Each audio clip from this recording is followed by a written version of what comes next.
Hello guys, welcome back to my channel. तो जैसा कि अपन पहले पढ़ रहे थे कोडेटा, जूलॉजी का पेपर है। तो कोडेटा के मैंने 2 या 3 वीडियो अपलोड कर दिए अभी तक, जिसमें अपन ने देखा था कोडेटा के कैरेक्टर, उसमें क्या क्या होता है क्या नहीं होता, वो सब अपने पहले देख लिया। इसका कोडेटा का सिलेबस देख लिया। तो आज अपन देखेंगे कोडेटा जो फाइलम है उसका क्लासिफिकेशन। तो देखो, फाइलम है कोडेटा। इसका 2 ग्रुप है, एक है प्रोटोकोडेटा और दूसरा है यूकोडेटा। तो जो प्रोटोकोडेटा है उसका सब फाइलम है वो 3 है। एक है हेमिकोडेटा, एक है यूकोडेटा और एक है सिफिलोकोडेटा। फिर इसी प्रकार से इसका जो सब फाइलम है उसका जो हेमिकोडेटा है उसकी क्लास है 2। एक तो है एंटरपिनोसिटा और एक है पिटेरो ब्रांसिया। इसी प्रकार से यूकोडेटा की क्लास है एसिडिया, थैलेसिया और लार्वेसिया। और फिर आपका सिफिलोकोडेटा उसकी क्लास है लेप्टोकोडी। तो ये आपका पूरा हुआ प्रोटोकोडेटा। फिर है आपका दूसरा यूकोडेटा। इसका है सफाइला वर्टिब्रेट में है आपका एगेंथा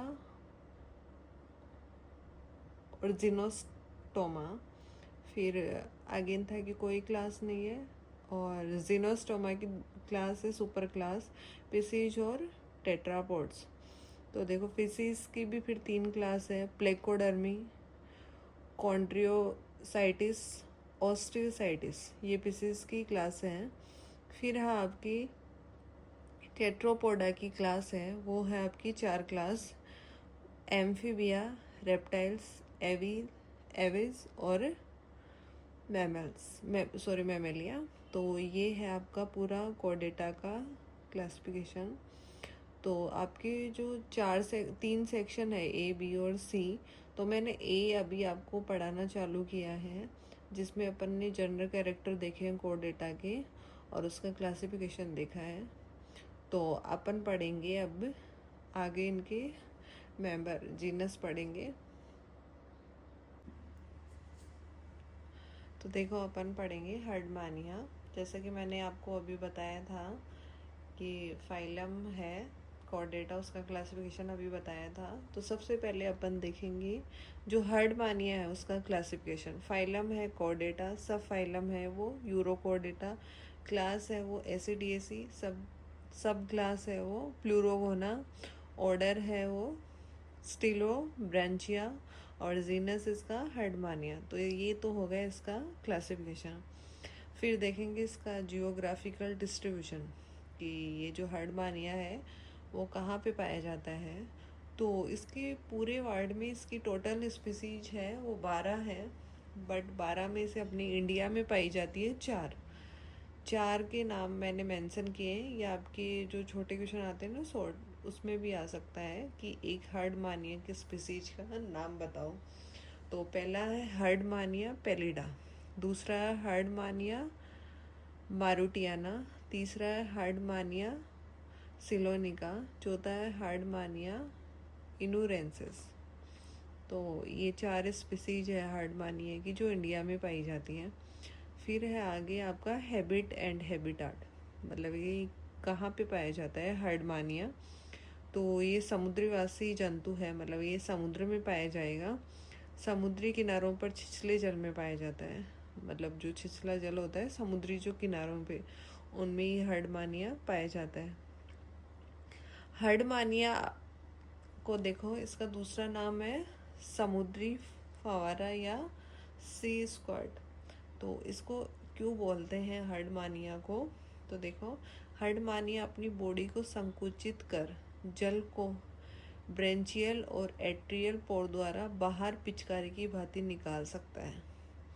मतलब हर्डमानिया होता है वो अपनी बॉडी को संकुचित कर लेता है। संकुचित करने के कारण जो ब्रेंचियल पोर होते हैं, मतलब छोटे छोटे छिद्र होते हैं ब्रेंचियल और वेट्रियल पोर, उन पोर के द्वारा पिचकारी की भांति वो बाहर निकालता है। इस कारण इसे सी स्क्वाड या समुद्री फव्वारा भी कहते हैं। तो आपको ये एग्ज़ाम में पूछा जा सकता है कि समुद्री फवारा व सी स्क्वाड किसे कहते हैं? तो वो कहेंगे आप हर्डमानिया को। तो देखो अपन ने देख लिया अभी हर्डमानिया क्लासिफिकेशन देख लिया, उसका जियोग्राफिकल डिस्ट्रीब्यूशन देख लिया, हैबिट और हैबिटाट देख लिया। तो अब देखेंगे अपन एक्सटर्नल स्ट्रक्चर। जो हर्डमानिया होता है वो बाहर से कैसा दिखता है, तो एक्सटर्नल स्ट्रक्चर में देखेंगे आकार, परिमाण और रंग, मतलब कैसा दिखता है वो।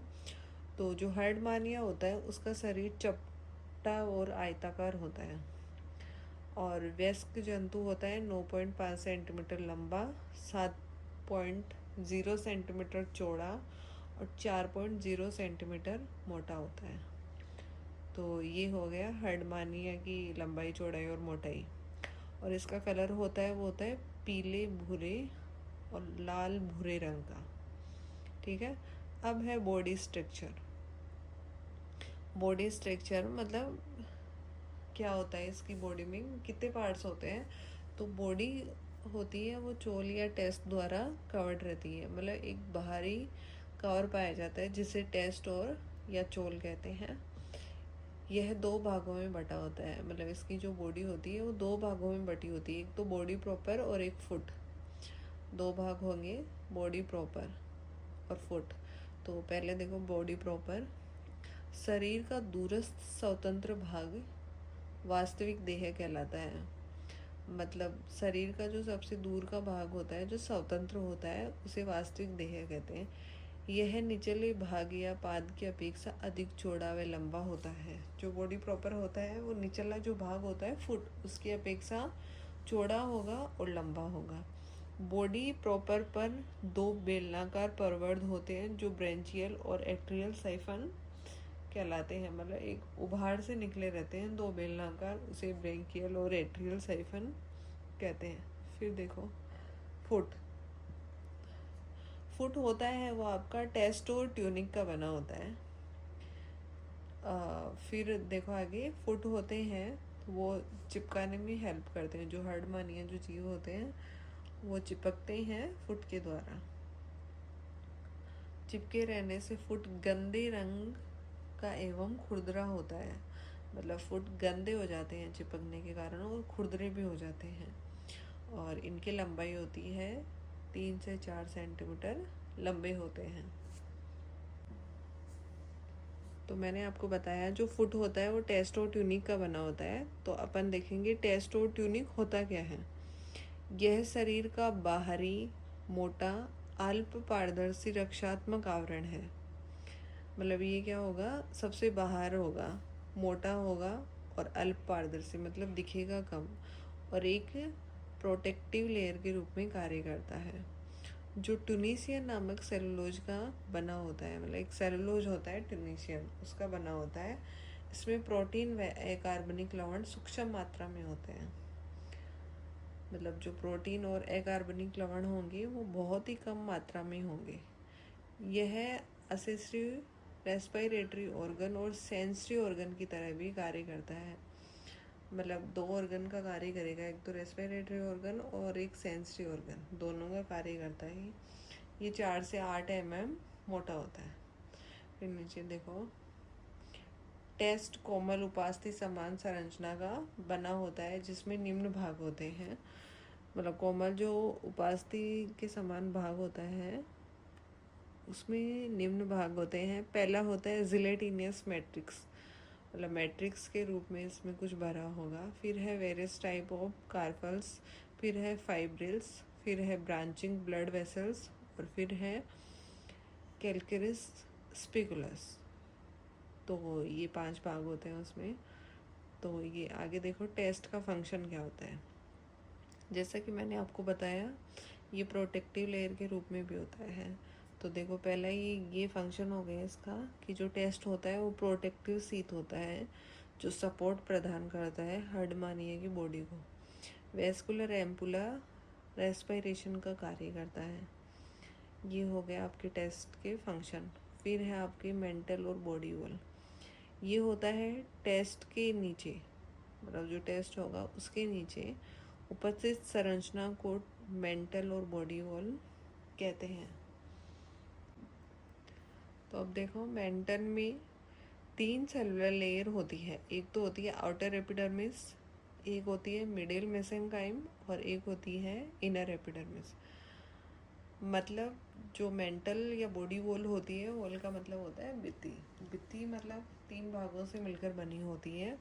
एक तो होगी आउटर एपिडर्मिस, मतलब जो सबसे बाहर वाली जो लेयर होती है उसे बोलते हैं अपन आउटर एपिडर्मिस, जो सबसे बाहर होती है और प्रोटेक्शन का काम करती है। फिर उसके नीचे होती है मिडिल मेसेनकाइमा, जिसे मेसोडर्म बोलते हैं। ये आउटर और इनर के बीच में होती है। फिर तीसरी होती है इनर एपिडर्मिस, जो सबसे नीचे पाई जाती है, मतलब मेसोडर्म होती है उसके भी नीचे होती है। तो इस प्रकार से 3 सेलुलर लेयर हो गई। तो अब देखेंगे अपन डाइजेस्टिव सिस्टम। तो ये डाइजेस्टिव सिस्टम अपन कल देखते हैं।